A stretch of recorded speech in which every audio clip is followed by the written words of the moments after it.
I'll start and say my name is Max Roth. I'm an anchor and reporter here at Fox 13. I'm originally from Utah, absolutely love it here, and I'm a father of two sons. We'll go this way. Hi, I'm Holly Rawlings. I am originally from Maine, but I obviously live here now. And I have teenage triplets and work at Gap Wireless in research and parent education. And Russ Hanig, I grew up here my whole life as well, like you, Max. I have 4 kids. I'll let Gracie introduce herself. She was my oldest. 4 kids, 1 daughter, 3 boys. 3 boys are kind of crazy. And I oversee our growth at Gap. I'm Gracie Hanig. I've lived in Utah all my life. I'm 15 and freshman. Lincoln Academy. My name is Carla, and I was born and raised in born and raised in Mexico City. Came to the States 20. I always have to say 548, and it's 24 years ago of my life in the States. I am a mental health counselor, and I am mom of 5 kiddos from the ages of 21 to 3. I'm David Vitek. I'm a parent and an uncle, I guess. We're thinking about some of the impacts we're going to talk about this evening, as well as I'm with a company called Candlelight Homes. And so I'm happy to be here this evening talking about all these things we do.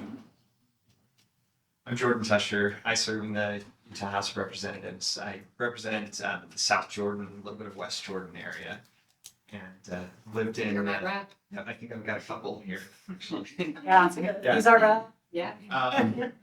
I grew up in Utah. I've got 3 kids from age 12 to 7. 2 boys, 1 girl. I'm Caroline Adams. I was born in Virginia.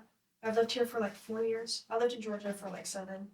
I'm 15 years old and I'm a sophomore. Did you say Carolyn or Caroline? Caroline. Caroline, okay, thank you. I'm Kelly Adams. I'm Caroline's mom. Okay.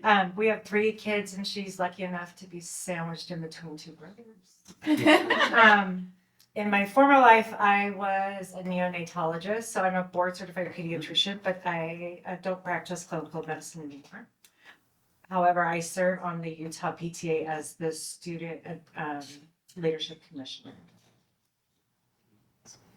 I'm Ben Morsley. I'm from Grant School District. I have 5 kids, and I like the color red.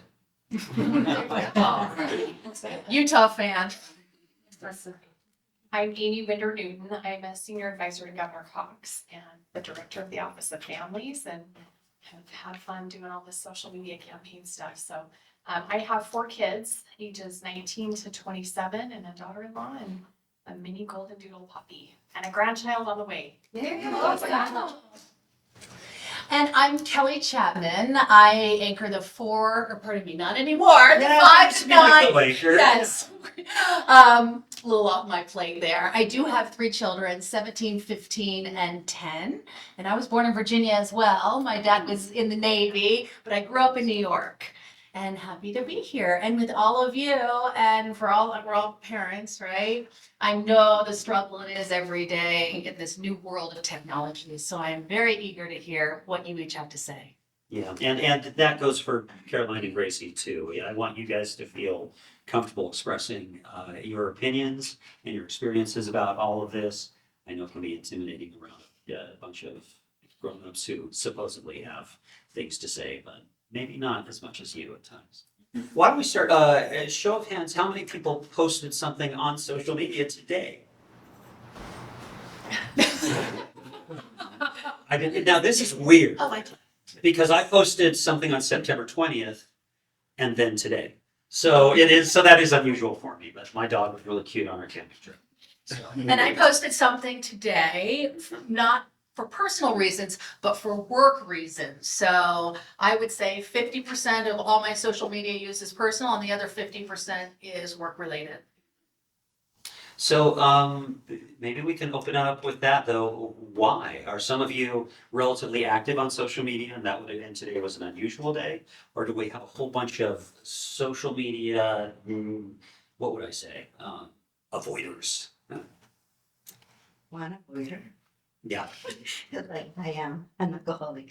I use social media just like everybody else, and I noticed that it was really coming into my life as a mom, as a wife, and so it's been 4 months with that I'm clean. Wow, you've been on a break for how long? Yeah. Is it a break or have you, or is it, that's it? I don't know yet.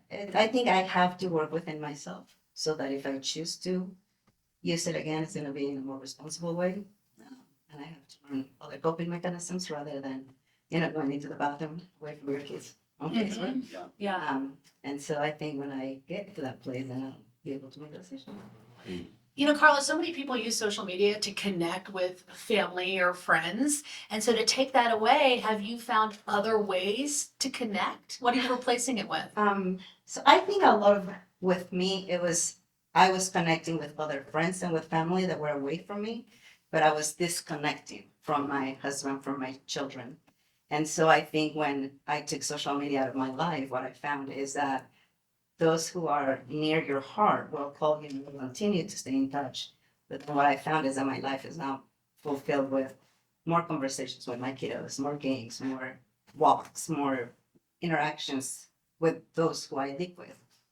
And how much prior to this, this going cold turkey, how much were you using social media? I don't know that I ever looked at the statistics. What I did notice is, at work I can't, I do sessions and so I can't be with the client at the phone. But for example, I would come back from work and I would go into the bathroom because it's the only place my kids are not there. And it would be an hour, just there, like, okay, I'll be out. And then I'll be making dinner. Usually I wasn't on the phone, but then at night when everybody was in bed, I would immediately go to my bed. And then it was 2-3 hours. I would go to bed at 1 o'clock in the morning, because I just needed my head not to think of what I didn't want to think about. So how much time? I don't know. But what I do know is that I certainly used it as a coping mechanism to avoid whether, I was angry at my husband for not taking the garbage out or whether, my kiddo was just a pain that day, whatever was happening at home that did not feel good, I needed to cover it with somebody else's life, somebody else's problem, somebody else's successes. I think that's fascinating that you're sharing that story for these two teenagers, right? Because when we think about social media, we immediately think about you, the youth, and the impact it's having on you. But it also has this adverse effect on us as adults. I'm a 61-year-old guy, and I've removed Facebook and Instagram from my phone. Professionally, I go to Instagram to see what my competitors are doing. What did they post today? Well, what I've found is these guys are so brilliant in this social media world that these algorithms, they figure out what really I love and like. So all of a sudden I would go on to look at a competitor and see what they posted today. And 15 minutes later, I'd be down the rabbit hole of, oh, I like Porsche 911s, or whatever the thing was, it got me and it would hold on to me. And I find it is just the algorithms are so powerful on how they figure us out. And so for us as adults, we struggle with it ourselves. And so then when we look at you children, or youth, not children, but getting stuck on, I don't get angry with it. I get angry at Instagram or TikTok or whoever it is, right? So it's great to hear that, adults are dealing with the same stuff that you guys are dealing with it. But, yeah. Different level. And Yeah. at the end of the day, the brain is still wired the same way. So now I have somebody to go and figure out what's on the competitors posted for me, that they bring it to me when I look at it, because I know what'll happen. It's always 15 minutes. So I'm so curious if your family members, what they said after you decided to stop using social media. Like, did they notice a difference? Do they appreciate more human connection and kind of the time that you give them? Or I don't know that they really noticed. I think what happens with children is they want a relationship with their parents, right? But as a child, how would you ask? Hey, I want a closer relationship. I think what I have noticed is that I noticed when my kids laugh, I notice how much they fight now. I notice how much when I come into the middle, things change. And I think I'm noticing that. I know that they do, but I am noticing my children. And I think just that piece is making a difference for them to notice me as a present parent, you know?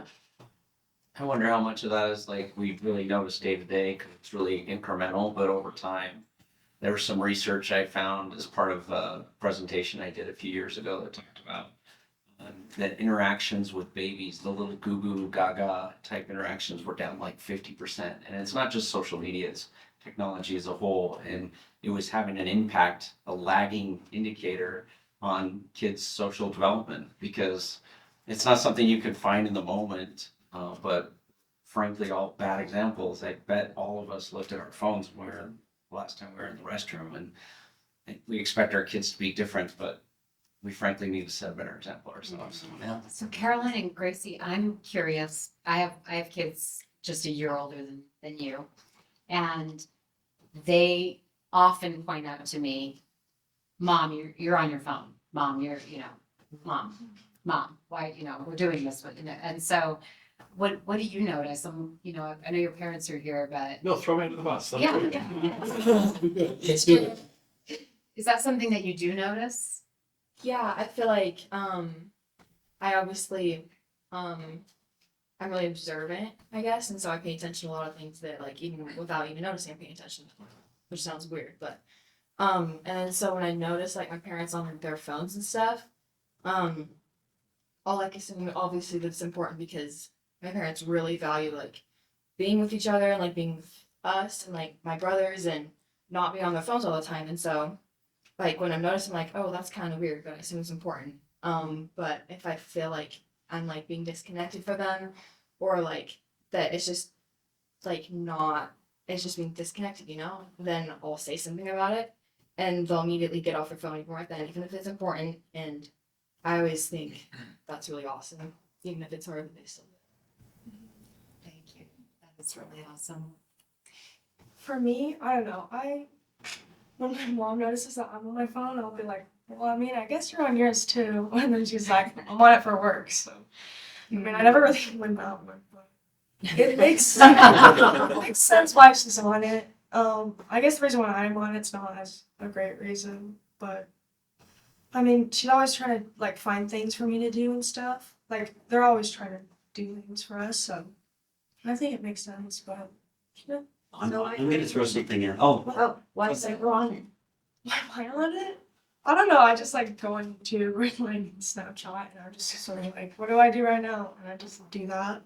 And I have like other responsibilities I should be doing sometimes.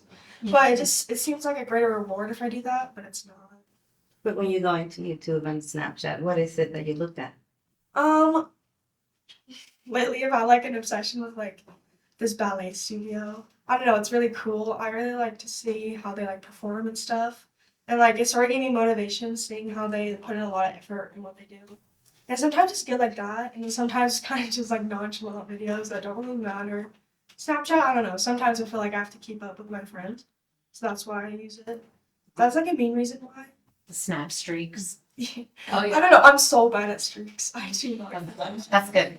Caroline, to your point, when I'm on social media, I am on Facebook and I am scrolling Instagram, but my teenagers, they're on social media a lot and they're never on Facebook and they're very rarely on Instagram. What do you think are the biggest social media platforms for teens spending your time on, you and your peers? What is it? So, for my age, it's not really Facebook or Instagram, I guess. Not really Be Real anymore. That was kind of a hot app, but I guess some people use it. Mine just doesn't work anymore, so I don't use it. But I know that my older brother, he's on Instagram a lot. And that's sort of like his tool to like figure out what's going on in the world. What about TikTok among teens? Yeah. Yeah. Yeah. I also feel like for me, I'm at like a charter school, so it might be different, but obviously like Be Real or like Block It or like Snapchat, TikTok. I'm sorry, did you say Block It? It's called Block It. Lots It's like it's where you like take a picture of like whatever like, you're doing. okay. Like, Yeah, based on like I haven't even like, heard what of is this. Yeah, no, I think it's like new, but like all my friends are doing it right now. Like, let's take a locket. and now, I always assume if I don't know something, that there must be someone out there as dumb as I am. So be real. What's that? I'm not familiar with that. So it's just like there's like a 2-minute time where you like take a photo. It's like of what you're doing right then and now, and it takes a photo of like you and then your back camera. So it's just like Did show- Mallory on her floor crew do that to I you think sometimes? so. Yeah, we had that. There were some. Our floor crew always has younger people, and I learned from them. Yeah. And they would take pictures with us sometimes if that popped up. The idea is, I mean, on Instagram, we all have these glamorized lives, right? So the be real concept is in that moment, you're just going to take a picture of whatever you're doing. But the problem is you're then bound to this obligation to post something. I was at a concert, and somebody shoves a camera in my face and we got to take a picture. I'm like, no, we really don't. So it's a weird thing too. I don't know. I'm curious on TikTok, some of the issues that you guys have had with schools. I mean, as a school administrator, like what are some of the challenges you guys have had with? Well, I mean, it starts with it's really frustrating because it started with these TikTok challenges about destroying bathrooms, right? And it's perpetuated into tens of thousands of dollars in damage to our restrooms. And it could be as simple as ripping a mirror off a wall. We don't have mirrors in our bathrooms anymore, and we can't afford to replace mirror after mirror, destroying toilets, ripping urinals off the walls. And then it got into these other things, and now we see these shoe accounts where kids don't want to go to the restroom because they're afraid they might get a photo taken of themselves or their shoes under a restroom stall. And so there's this anxiety. So kids are actually leaving campus to use the restroom. And how do you provide supervision in a school with 2,700 students in it to be able to monitor all those restrooms? So frankly, I'll take vaping any day of the week because at least we have some sensor that can tell us when there's a problem. We can follow up on that after the fact. But our administrators are spending half of their time right now following up on fake threats or other issues that cyberbullying related to TikTok in particular and some of these other platforms. You know, I have a friend whose daughter is at a school in the East. It's a charter school, and it's outdoor immersive. And so part of the semester is they have no phone. They have no, if they want to call home once or twice or 3 times a week, whatever, whenever they want to call, they go and pick up a phone. You guys, there's a such thing as a phone. It's actually a thing that goes on here. You pick it up. But it's amazing. This, after the 2-week withdrawal period, this child or this young person is having great experience without having the device, right? So I often wonder, like in the public school system or even in a charter school system, how capable are we today of saying no phones and banning them from the schools during the school day? That's possible. We see it happening. And we allow our schools to develop their own policies regarding phones. And they need to engage their communities on that. That's, I think, the difficult thing. And I'll let Kelly speak to that a little bit. But it's if you don't have parental support for something like that, and I will tell you the biggest obstacle to something like that is to get your parents on board because, believe it or not, parents are calling their kids in the middle of class and that kid does not answer. That parent's going to drive down to the school and find out why. And it might just be because they're in the middle of a history lesson, but go figure. And I think part of it is that the system in which we live, we think that this is the school administrator who is responsible to take care of our kids, rather than it is the parents' responsibility to take care of our kids, right? So we should be the ones finding out what they're doing, what are they doing, rather than is the school gonna ban phones, right? Because I think that's one of the biggest issues that, well, the school should have done that. Well, the BTA should have done that. Well, the government should have done that. And I'm thinking, and what did we do? What do you do today at your house? It's interesting. I was listening to Arthur Brooks today. I don't know if you know him. He's a Harvard academic and scholar, and one of his classes on how to be happy. He just wrote a book with Oprah Winfrey actually on happiness. But he specifically said in his remarks today, if you want to see your kids be happier, have them put their phones in the locker at the beginning of the school day, not have them all day, and then get them back before they leave for the day. And he said the human interaction that they get in the halls, what they will concentrate on in classes. He said, your kids, you will see, because people complain the first 3 weeks, but he goes, you will start to see changes in these kids in overall happiness. And I just thought that was so interesting. You know, So I'm maybe- curious, sorry, I was gonna say, I'm curious Kelly's take as a PTA mom and a parent. And it's so what do you think addicting, about that? right? My oldest rolls over in bed in the morning and he's got to check like what's happened in sports, and so he's got to be the one that has all the information in the morning. But it's so addicting to them in their brains. They get that dopamine relief. They get that release from that exposure, and so it does take some time to go through the withdrawal period when you stop using it, and you actually see kids interacting, wanting to go outside and interact with others. And the problem or the issue is social media is not going to go away, right? So it's how do we teach our kids to use something that could be a force for good while not going down the rabbit hole of all the bad things that leads them down to depression, or they're comparing themselves to someone putting on this perfect life that doesn't really have a perfect life, right? And so it's hard, especially with their developing brains, how that changes that dynamic. You know, to speak to both of you with that, at GAP, we just found 130 kids in Indiana who agreed to trade their smartphones in for a GAP phone, which doesn't have social media or an internet browser. And we followed them for 30 days. And of course, as you would imagine, you know, everything improved. Sleep, grades, human connection. It was funny when they were giving up their smartphones for that time, you know, they're like, I'll miss you, you know.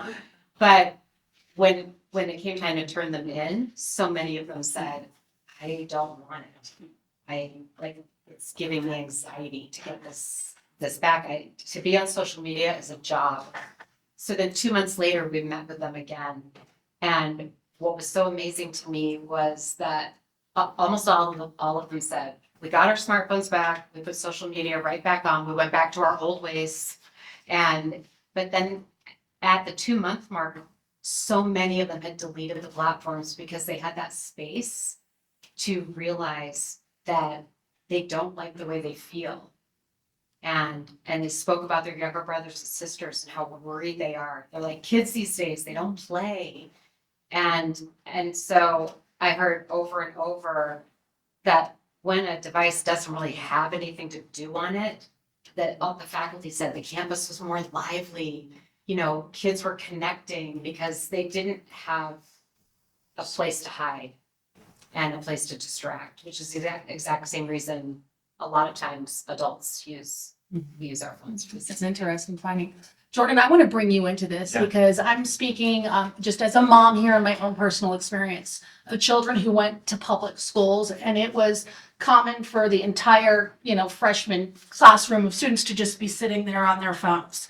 Now, my students now go to a school where phones are absolutely prohibited, and if caught, you get detention, you get a fine. If you or your family can't pay the fine, you're cleaning bathrooms on Saturday morning. And it has changed my daughter, who's 17 now, her life. D student at a public high school because she never went and she was always on the phone with her friends, to now being in class with no phones, and she's high honor roll in capstone classes. How concerned is our state government over what's happening in our schools because of social media and diminishing the time of teachers that they should be putting toward curriculum and activities for their students? Yeah, I mean, it's a huge issue. We spent a significant amount of time in our last legislative session just talking about these problems and trying to come up with solutions. And they range from, certain restrictions on social media to cell phone bans in schools, and some passed, some didn't. But we know that we have a big problem out there. And some of the effects of the problem are not just distraction in school, but real serious mental health issues that our kids are having to deal with. And if you look across the board, the mental health of the kids within the state of Utah and really across the nation has continued to deteriorate. And kids understand this. If you talk to the governor, he says when he meets with kids, he'll come in. One of the things he'll ask them is, do you think social media is causing problems to your mental health? And all of them raise their hands. And I get the the thought to say, well, maybe parents can just manage it, and they have a huge role in this problem. But I think it's broader than that. When we met with a lot of kids and we asked them the question, would you rather that we passed a bill that said that you had to get parental opt-in in order to use social media, or would you rather we just ban social media outright? The majority of the kids said they'd rather have an all-out ban because they felt like if they were the one whose parents said that they couldn't have social media, then they would be ostracized from all of their other friends. And so we have to figure out that right balance of allowing parents to be able to parent their kid and teach them the right way, while on the other hand, coming in with kind of a standard solution that everyone has to deal with so they can get past it. I mean, when I hear Holly talk about what they did in Indiana, you had 130 kids that did it, right? You have some sort of bulk of kids. And so how can we do that in our schools where the kids opt in, the parents opt in, the school agrees to it, everyone's on the same page, rather than, like a state down solution or, individual kids who feel ostracized. I think it's interesting too, our US Surgeon General just came out this year and said, this is a health hazard for our kids. This is affecting their mental health. And he even was pretty bold about, we've got to bring in social media companies and hold them accountable. But he said, age 13 is too young for people to have their kids on social media, period. And we've got 9, 10, 11-year-olds now that are, and then he said, even 16, 17, and 18, the parents need to determine like who's mature enough. So, I know our own governor's like 18, like let them be adults and then they can and have access, and his own 16-year-old daughter, he doesn't give social media access to. But I think that's interesting when our US Surgeon General is coming out and trying to warn us. And The same report did say there were positive things about it. 4 kids.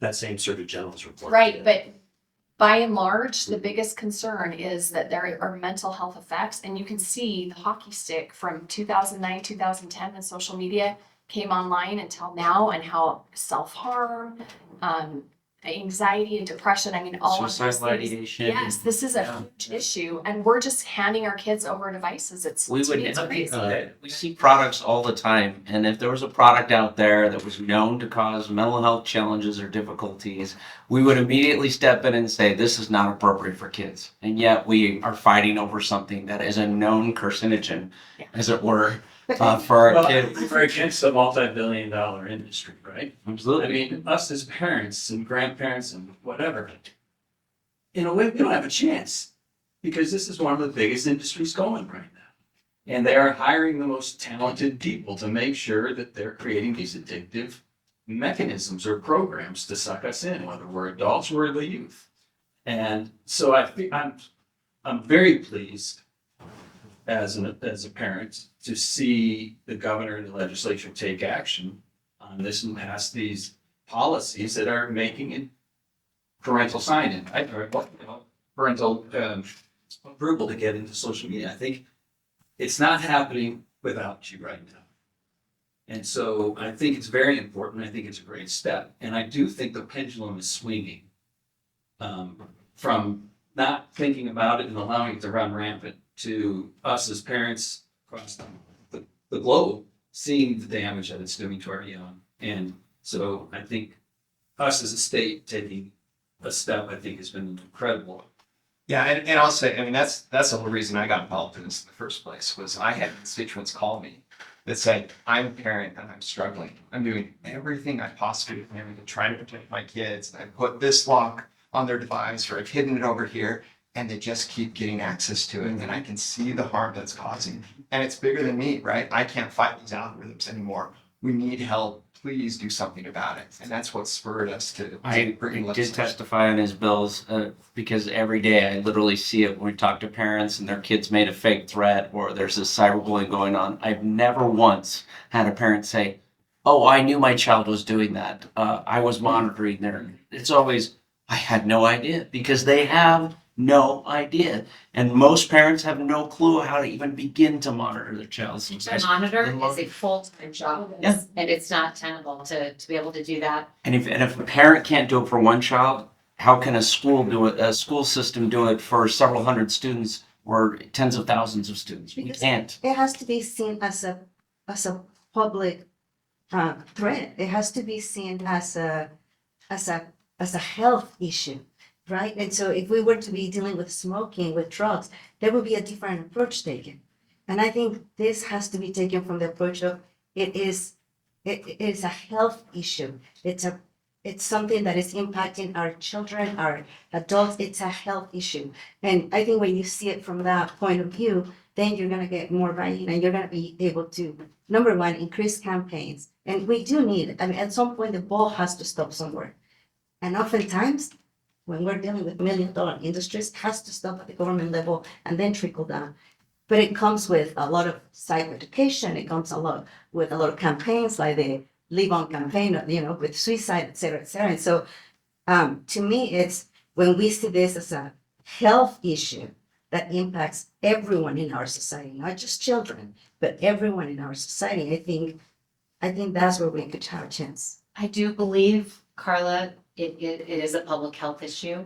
And I remember the Great American Smokeout. I was the daughter of a smoker, and I came home in the 3rd grade with all the data, and I said to my dad, "You're going to leave us as orphans unless you knock this off." And then he didn't listen. I stole the cigarettes, threw them away, finally got the message. But we were advocates, and I think that kids are the most important stakeholder in this whole discussion. And we've got to figure out a way to empower kids to lead out on this. To just like you girls have grown up, I'm sure your mother's a doctor, your dad's Russ. You aren't thinking I'm like not a doctor. I think not a doctor, but I think I'll take up smoking. I'm gonna give it a whirl. I mean, I imagine. She tried that. You would. She went on. She had to get ready for her AP test. You can tell what happened when you went.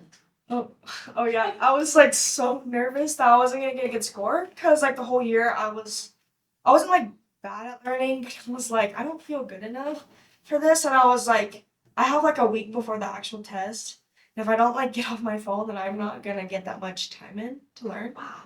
And so I like put it away for like the week. I guess I sort of used it to like text my mom and dad sometimes, but I like studied like every single like day. How did you Came back feel? I felt so good. I felt so ready for the test. I also had a really good teacher. Shout out to Mr. Steele. Holland. Yeah, it was, and I knew that I was gonna get like at least a good score, because I knew that I put in my effort and I tried my best, and then I got a 5, and I was like, what? And her older brother said, "What'd you do? Like study?" And not only that though, you felt better. I did, yeah. I did feel better. She deleted the apps and everything off. That's really profound because we top down this, which we have to some extent because it is a public health issue. I hate social media. I literally September 20th and today, that was like the 2 times I've been on social media in the last 4 months. But I was reading different things today, including the Harvard School of Public Health put out a study with a vast survey that they did showing that LGBTQ teens found support on social media that they couldn't find in their local communities. Young women of color found support on social media for their body image and for being different with their bodies than other people around them. As I mentioned, I grew up in suburban Utah, and it was a very homogenous place. I was extraordinarily depressed. I was miserable, very different from everybody else around me, and never met anybody who was like me. And I wonder how social media may have been for something like that. And I hear Caroline talking about ballet and looking at that. And that is your job, to explore what you love, what you'd like to, not just like to watch, but what gives you joy and what is going to enrich your life going forward, whether it's appreciating the arts or being an artist or anything like that. Your mom's doing her job on her phone. It is your job to explore the things that you love. That's what being a young person is partially about. So anyway, I wanted to throw those things out because you look at different sources and there are positives. I would like to address this because I think it's very important what you said. There are many segments in our communities where you may not feel represented at large. And I think I really like what you said because coming at this with it's all or nothing, I don't know that is the right approach. I think that there's enough money and enough mindset out there that you could come in with it Yeah. to increase awareness, to increase education, to increase the importance of interaction, to increase the awareness of diversity, to increase the needs of others, to increase the awareness of all the good things that we all have to offer, rather than taking this approach of fighting. And I want to share this with you. Being a person of color, oftentimes you feel like tokenized. Yeah, there you go. You filled the box. Let me mark the box. Yet, many times, being the only one in the room, being the only one in the community, being the only one in ballet, being the only one who wants to go to Paris school, feels like you have to fight to be seen. You have to fight for somebody to acknowledge what you need. But yet, that's not really the right approach. Because when you start fighting, you're fighting against a system. It's never gonna work. Never. Yet, if we were to really think about how can we be strategic? Yeah. Because then I look at this room and I'm thinking, 10 years ago, what are the chances that I would be here? But if I start making friends and if I start using the tools that other people have developed so that I can increase whatever I believe in this case, as a community, something for our community, I think to me, that is the right approach, right? How can we be strategic to not shut it down, but to utilize the strengths of whatever we are fighting and then create something better out of it? I'd love to know from the two girls, like, what do you guys see as the harms of social media? And what have you seen with like your friends and stuff? Like, what are some of the things that you see? So I feel like with a lot of people at my school, that when like I know people that have had like a gap phone, like doesn't have any social media or anything like that, and that they're just like normal, whatever, like they're good, like they don't have social media, but then they'll get social media and I just see them just be closed off from everybody, and I don't know, it's just really seeing that just like impacts me how having social media can just make you feel like you're not enough, or there's obviously positives too, but like and sometimes they don't know how to do with it, and so I'll see them get closed off from everybody and I just don't know how to help them, and I feel like that's sad to me. I feel like that's one of the harms. Yeah, I agree with that. For my friends, I've noticed a lot about like body image, like how you appear, and for like I guess a young girl in high school, you want to like look good and stuff. And so a lot of my friends, they have like eating disorders and things because they just don't feel like they're enough. And I feel like, I mean, I do agree. I think social media is a good thing, but I think it's just like the people, like what they breed on there. Because what I found is that there's like a lot of positive things that like make me feel better, but there's also like a lot of negative things. Like if you have like no one to go to and you go to social media, then most of the times you won't really find the thing that's like right for you, and it might just make you feel bad in that moment. And then it does put you like in the rabbit hole where it kind of gets worse. So you both have said not good enough 4 times in this conversation. So you all know what not good enough is. What is good enough? What is good enough for you? Having people accept you, like, no matter what you are, or if you're not feeling like you're not good enough, it's that you're feeling like people want you to be a certain way and there's just no way you can be that. So what is good?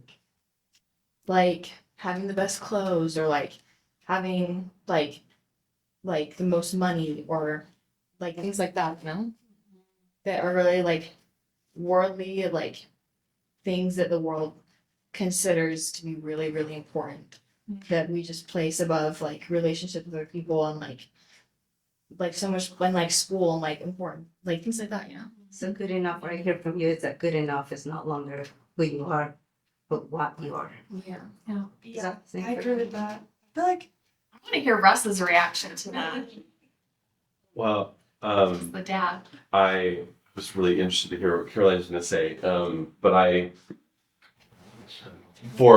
have a job at Gab, and then during the weekend I have another job, and I meet with youth pretty much all day on Sundays, and it is fascinating to hear every one of them that are struggling. You know, Carly, you said it. Whenever times are hard, they turn to this. Whenever times are it's too much, they turn to this, and it could maybe it's not even social media, maybe it's something else on their phone, and it's like someone giving them permission to not have to do that. Hey, you know the best way to deal with being angry is being angry. It's okay. Be angry and go have or go for a walk or go have a conversation with somebody you love or go pet your dog or do something outside of your room and connect with somebody. Honestly, I'm blown away at her, at Gracie. She still has a Gap phone. And I do worry that she has moments where she's like, all the rest of my friends have iPhones. But I will say that she is different than everybody else because she's never been on social media ever in her life. Is that fair? She doesn't have an account. She's never had an account. And I'm not saying that people who do are, I want to be careful the way I say that, but I notice her in her confidence in what she does. When she's having a hard time, she doesn't turn to this. She goes and plays the piano. And she gets away with doing, never doing her chores, but she's a really good piano player, so we let her get away with it. I don't know. So Russ, you're probably in the minority in your neighborhood, let's say, the way that you've raised your children and the rules you have within your home. Yeah, and I think that some people, well, not some, most parents don't know that there's an alternative. And it's the reason why Gracie had a Gab phone before I worked at Gab. And it's so many of us parents throw our kids in the deep end of the pool and we expect them just to swim. You're going to be fine. Just go ahead. You've never swam before. It's 12 feet, but you're going to be just fine. And so they want to stay connected because they're kids at dance, or they gotta make sure everything's okay and want to connect with them. Like you said, it's like they call them and they don't answer. Like, why aren't you answering your phone? There's alternative ways than going to the Verizon or T-Mobile store and just adding a line to your phone. And that's the part that that makes me extremely passionate about what I do Monday through Friday. Because what I do is truly saving kids and teaching them tech and steps so that they aren't thrown into the deep end and that they do know how to manage their feelings. And that it's, of course, they're going to have social media one day, but don't have it right now. I don't know. I was gonna say, I just have to tell Gracie this story really quick. So my neighbors, they had a teenage daughter and they wouldn't let her have social media either. And I watched this battle that, she would be frustrated and they'd have sometimes, battles on that because she felt like she was the only kid who didn't have social media. And she's 20 now and she will tell you that she thanks her parents for what they did, because she said, I saw how it affected my kids and I didn't have to go through some of those emotional ups and downs dealing with bullying or the image issues or, some of the things that other kids, she watched other friends where their self-esteem just plummeted because of the comparison piece. And she's 20 now and she thanks her parents for that, even though it was really hard at the time. So way to go. That's not easy. Yeah. I would like to say, Grace and Caroline, I'm 45 now, but when I was 15, it mattered what you looked like and who had the most money and who had the best clothes and what boy sat by you at lunch. Same stuff. The difference was when I got home from school, 4 o'clock on a bus in New York, I was done with everyone. I didn't hear from anybody or anything. Whereas now, constantly, right? Yeah. You can't escape it, which leads me to the fact, yes, there are wonderful things. I learned how to tile a backslash off of social media in my house, and it was awesome. So is it a matter of content or quantity of consumption of what we're on? Oh, I think it's, I'm sorry. I think it's both. I think it's both, and I think the quantity is. So Russ said the word alternative when he was talking about there's alternatives, right? And I want to be careful because I don't want to be promoting something I'm doing, but so I'll be vague. But I was at a city council meeting in Utah County City where a piece of land the developer was taking back to develop homes on it, but there were mountain bike trails on it. So the kids came out, and the parents and the kids came out to the city council meeting and spoke about these mountain bike trails and what they meant to them. And what blew me away was the stories these young people had and their parents had to tell to the city council members of what these mountain bike trails meant to these kids. These kids, many of them were superstar athletes on the football team, but didn't like that the coach berated them for missing that block or tackle or whatever. Or they were kids that were just stuck in the gaming world, right? So it was that whole bandwidth. And somehow they found, I think our fastest growing sport in the state right now is mountain biking, right? And they found mountain biking, and they got into this mountain biking, and they talked about the mental health issues they had because they were measuring themselves on how their friends or so-called friends reacted to them on social media. And they do something that they thought was brilliant, and 25 people who thought was really, really not brilliant and told them in rude ways. But anyway, they started doing this mountain biking, and then the parents got engaged in the mountain biking with them as well. And it was this alternative that they found to social media for those 3 or 4 hours in the evening when they were out with the team riding and racing. And every child that got up, and there was probably about 15 or 20 of them, and then many of the parents, just spoke about needing that alternative, needing that way of getting away from social media and gaming and devices. And having permission to do that and not feeling so tied by the social pressure that you have to keep up with the snap streak or you have to keep up. I mean, these kids are having tremendous pressure yeah, to. You're also frustrated. Sorry, I didn't cut you off. What I heard you say, and I'm your huckleberry. I will be your huckleberry. yeah. What I heard you say is, it's okay to smoke a cigarette. It helps me relax at night. Just that one time during the day. And I know that's a weird comparison, but I see every single day the safety tips that come in for every single one that comes into Granite School District. And I have another tool that uses AI that checks kids' Google Drives for mental health issues, weapons violations, other things like that. And the vast majority of our LGBTQ youth are struggling.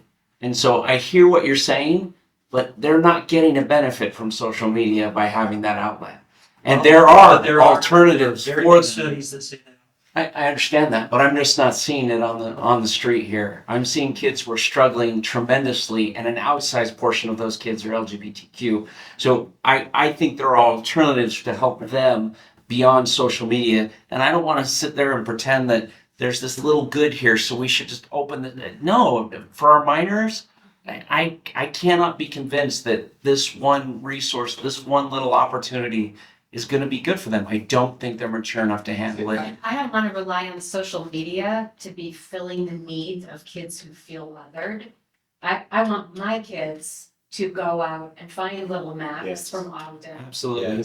Yes. and be your friend. But that first of all, that didn't happen until I got much older. And it doesn't happen for a lot of kids. And so. Do we expect, but as parents, are we having that expectation? Are we teaching them, look out for the kid who's maybe different? Like, are we doing that? Well, some of us maybe, but I just think we're painting the past with Pollyannish eyes. Because I was in a very high achieving suburban Utah elementary school, bullied every single day, and no teacher ever cared a whit about. And I have some teachers who I still remember and love, but no, and I think the world wasn't a nice place necessarily when we were kids. For kids, kids are cruel, and I appreciate that my kids found their tribes because they're every bit as weird as I am. I love it so much. And they've been accepted as they've gone through school. They actually don't do much with social media, but they've had friends and they've been accepted. I honestly think overall it's a better place now than it was when I was a kid. That it's safer crime-wise. I think that knowing what's going on in our communities means, no one reported the bullying that happened to me. I worked at an elementary school right out of college, and a kid brought a gun to school. No one in the media ever knew. No one outside of that school ever knew it was happening. Those things happen. But the kids were all alone. I'm not saying that I don't like social media. I'm not saying social media is the cure, but I'm saying don't throw the baby out with the bathwater, I guess. Where's the baby and where's the bathwater? I think it's all bathwater. Now, I completely agree with you, Max. And I think what we're trying to struggle as lawmakers is to say, is there a way that we can create an environment that is safer for kids to not throw the baby out with the bathwater? And I think the analogy, rather than smoking, which I think there's a lot of analogy you can go with that, I think it's more like driver licenses, right? Where we may come in and say, is there education that we can give to people? Is there a certain age that we need to say, this is the cutoff, right? Yeah. Even you may be mature, you may be the best student, maybe a good utility for you to have a car right now, but if you're 15 years old, we're not going to give you a driver license, period. 16 is the age, and we draw a line there. But even at 16, we've got to get some education around that. We've got to put some parameters. Even there, we have certain more restrictions on those 16-year-old drivers than we do on an 18 or 21-year-old driver. And cars have to have brakes, and cars have to have airbags, and cars, right, and social media. So it's holding the social media companies accountable that they create safer spaces. It's providing education for our youth so they know what they're getting into. It's empowering parents so that they can provide the right guardrails for their kids. And some kids maybe an hour is too much, and some kids an hour is okay. But finding that right space so we don't throw out the baby. I think with social media, especially among older adults, when we talk about it, it's very easy for us to think of the Facebook pages and the Instagram scrolling, TikTok videos and things like that. But social media for younger people, it's Snapchat tracking people, their every movement, who they're with, where they are, showing, is it a barcode through your car window to some guy or girl you think is cute, and then they connect, and you don't even know who this person is, and then you start communicating. These are very serious, issues aside from scrolling all night and not studying for a test. It's so vast, the term social media, and when is it going to stop? How is it going to to stop? explode again because of AI. And if we don't control AI today, I don't know what it's going to look like tomorrow, right? Because they're now doing things with AI to their friends, or not even Right. friends, other classmates or something. That You can have a relationship with an AI bot. Sure. That's where we are. And imagine if you're lonely and a little weird, so how do we not right here. above the state level even start to talk to the industry in a way that means business and get them to control this? Because I'm not a big fan of the government controlling life, right? But where there's something that the Surgeon General of the states is a health risk to our children, just like smoking cigarettes we talked about, how do we not step in as a government at that? Well, And protect others. I've been doing TV advertising for a long time. And when we started at Gab to put out some advertising talking about the Surgeon General, talking about their warnings, I have never been put through the ringer more by the big networks for what we were trying to say than I was with those campaigns. It took us almost 3 weeks. Yes. 3 weeks and 5 scripts. I don't even know how many. And they kept saying, but is that, I want to cite that. Can you know, I don't know, is that really a Dissertation. And I was like, citation. oh my gosh, I've been doing TV forever. I have never run into this many roadblocks whether it doesn't matter what, it was all the networks. They were all very, very, very critical of us saying in our advertising, you only get one childhood. And social media is trying to take away my life in a lot of ways. And that phrase, I mean, it was like, are you kidding me? I want to see, where's this? I don't know. Where's this? There's so many studies. It was, Holly put together, well, how many pages? 5 pages for them to look at. And they finally relented and said, okay, all right. And that's where I think the government has to step in, because. That's look my at what point. you That was went my through. point. I didn't And look tie at it the together. campaign Sorry. that came with the girl who was looking and then she takes the mask. That's one of the strongest campaigns I've ever seen. And people will be like, that's so bad, that's so cruel. I saw it, and the first thing I told my husband was, I need to find a picture. I need to find this video so I can watch it over and over and over. It was so real. It touched me as a mother. I was like, this is my child. This is my kid on the phone. And could I take the mask? And so I think, yes, there has to be those restrictions, those roadblocks have to be taken off so that this liberty of expression really takes place. Yeah. To do both. Jordan. I was just going to say really quickly to the point that you're making, because I'm in the same boat, right? I think government generally makes things worse when it gets involved and tries to regulate things like this. What's been interesting, since our bills passed, and we're still making some tweaks to it, I'm on the phone constantly with these social media companies trying to find the right balance between government regulation and allowing them to solve it. And they'll tell you, we're trying, right? We're putting certain things in place, and we've got these security features here and there. But what's been most interesting is I've gotten them, and almost all of them said the same thing, kind of pointed to, why haven't you fixed this yet? Why haven't you know that there's these problems out here, but you're not solving them? And they said, well, the bottom line is, if we don't have a level playing field, if we make a change that makes it harder for kids to do X, Y, and Z, they're just going to move to some other platform. And so we can't compete. And essentially they're saying, we need you to come in and make it fair for all the social media companies so we can all play along with the same rules. That's fascinating. But So we'll do the right thing as long as you make everybody else do. Well, and to their credit, they're trying to make money, right? And they're saying, we'll go out of business if we put these restrictions in place and everyone else can just go around. I don't believe the restrictions will work, though, to be honest. Ben, you're with high schoolers every day. They can get around restrictions and rules and guidelines. To me, it's almost like an unfixable problem. What on earth could you possibly do to prevent people from consuming the content? So Kelly, that's great, because I was talking to a high schooler this weekend and we talked about this.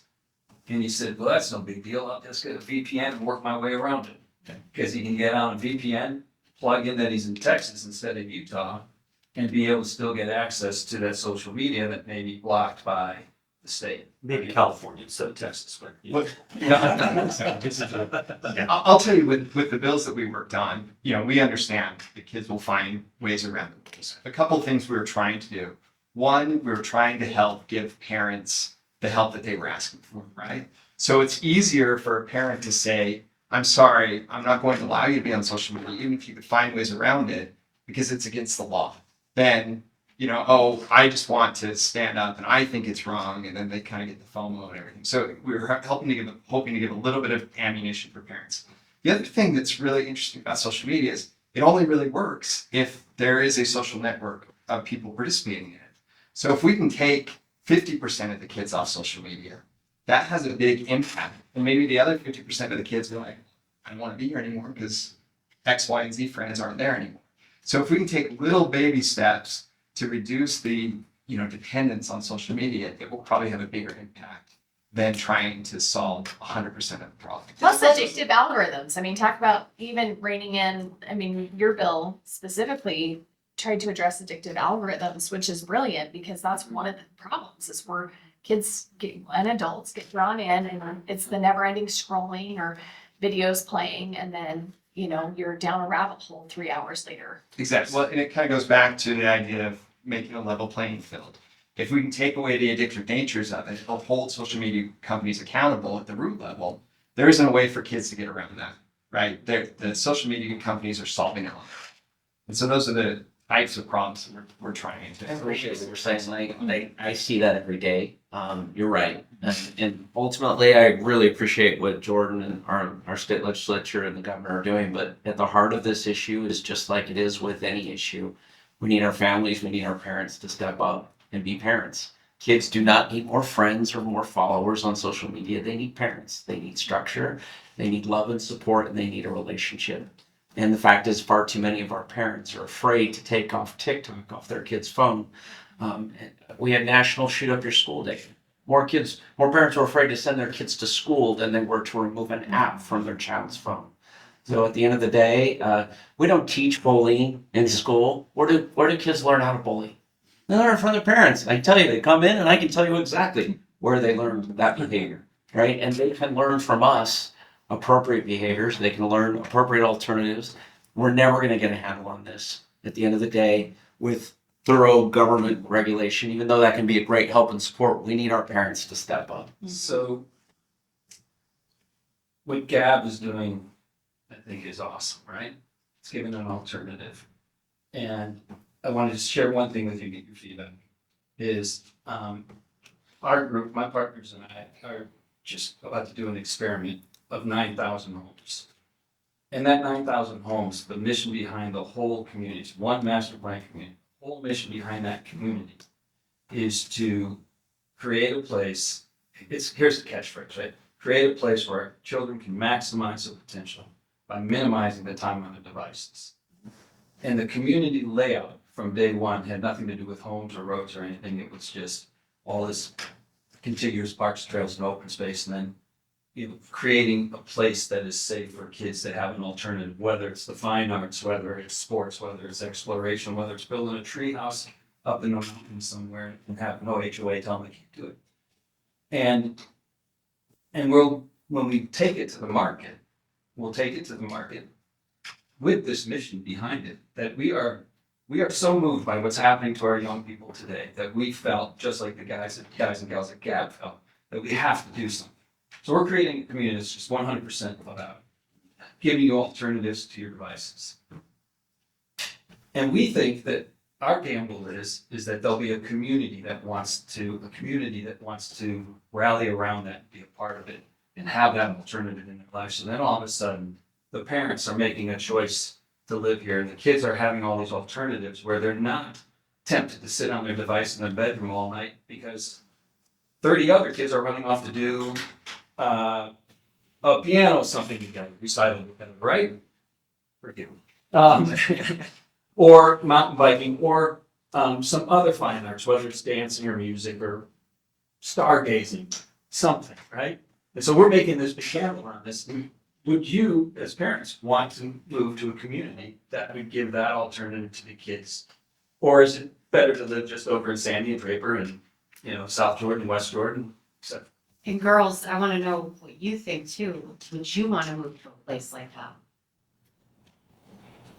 A place where, could you state what you said, sorry? Sure, yeah. So think of it as this, is almost a city, because it's 9,000 homes, right? Yeah. Where the whole focus is that everything that's been designed is designed around the concept of giving you alternatives to your devices.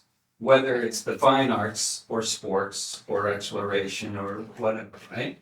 And so it minimizes the time on your devices, doesn't take your devices away. You still need them for school and education and that nature and work. But it gives you a community that is all focused on that and wanting to just be active other than with our phones. Yeah, and would that be like more access to things like that sort of It thing? would be full access to it Full because, access. yeah. Oh, totally. That would be so fun. Really awesome. Yeah, no. Well, Jordan and I both live in Daybreak, right? So it's always like you're never 5 minutes or from something fun to do. There's lots of stuff. We live by the lake. Yeah. It's still hard to get them out of the house, right? And they have access to a lot of different things they could be doing. It's a great concept, especially, we live in this great neighborhood too, but it's still that going out the door. And I think for our kids that have lived through the pandemic, they got used to, for a period of time, being removed physically from their friends from school, being home, And it's really hard to push them back out, It's even uncomfortable. several years later. David, I don't think Yeah. anybody or But I think any we can all community live there. can compete with social media. I can't tell you how many friends of mine go on European trips.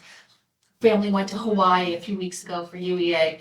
They said, "Oh my gosh, it was wonderful, but my kids wanted to stay at the hotel room all day and be on their phones." We've had that. Oceanfront, Maui, kids, come downstairs, Yes. can you come watch the sunset with us? Yeah. Nothing It's, can compete with social media except the next app. You know, and to your point, Ben, with the families, and Amy, this is such a bigger issue, but you deal with families. Utah families are having parents, both parents working, sometimes not just one, but two jobs. They are not there to parent. They're just trying to keep a roof over their head because, like every other state in the country, Utah has become unlivable for most Utah families. And so I'm traditional in the sense of I do draw everything back to the family unit.